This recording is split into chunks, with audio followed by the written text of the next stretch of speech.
นี่เป็นจะพูดชนสุดตัวนะลาบเสือนอนะดิฉันเอาตาต้องเบาลาบเสือนอ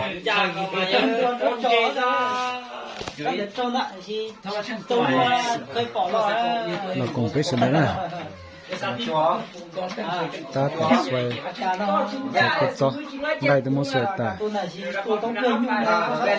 งหนูมาได้พี่น้องเลยลาบดิบลาบเสือเนี่ยสดๆเลยเนี่ยนะซิมมัวนี่นะ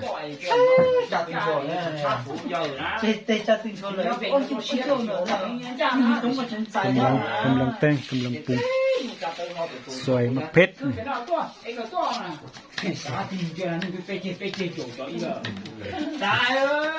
这边他妈这种么你们碰碰呢？这种么你们碰碰不打呀？你บอกอะไรจะตัวนะ我家早边上的，手那摆手啊，啥手都做啥，就头做啦。哎，能接接了。你咁么打笑哦？古刀，这个不中哈，慢慢多个些，慢慢多多。我搞啊，古着都练的喎，来呀有啊，我搞啊，偏啊你呢？有个得当的呀，过活了嘛。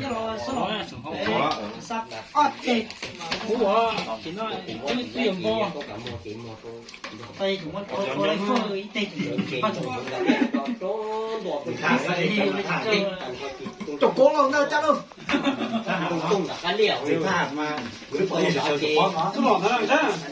干，那个都鸟白了。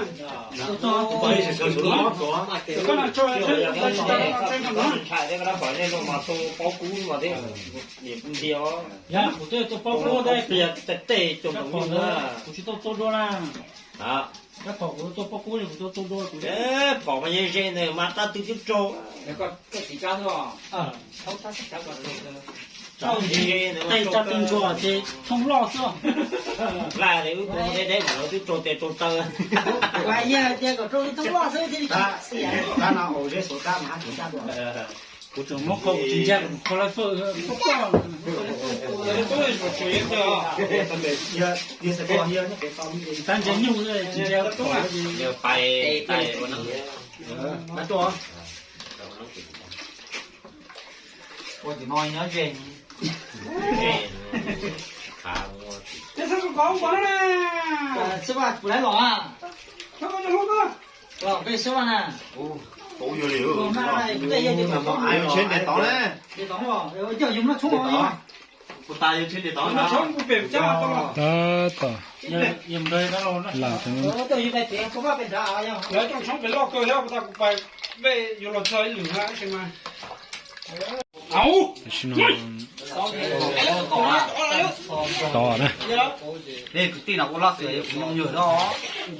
như vậy ba đây muốn nọ thấu để đây muốn nọ thấu để á chị như máy tú nè ลาบเสือเนี่ยนี่นะ ลาบเสือมาจะคือว่ามาหัวมาจ่อใกล้นั่นก่อนพวกคนถ้าหัวก็ตู้หล่อมาเราต้องมาเป๊ะนาที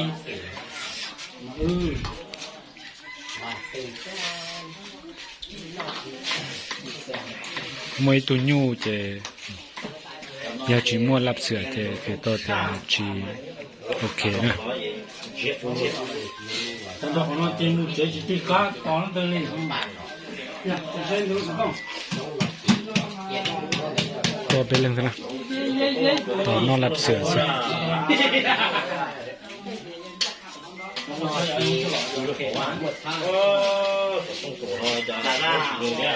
sao là không có đâu chi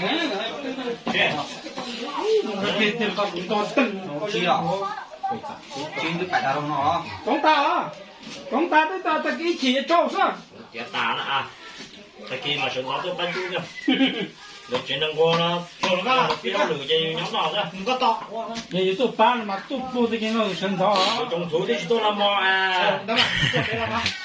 cái con ngại thế gì con này là con lớn giá tao cái đồ kia đó 多了，多了钱了，干是啦。不知道啊。แต่ชินอเจนบ้าตัว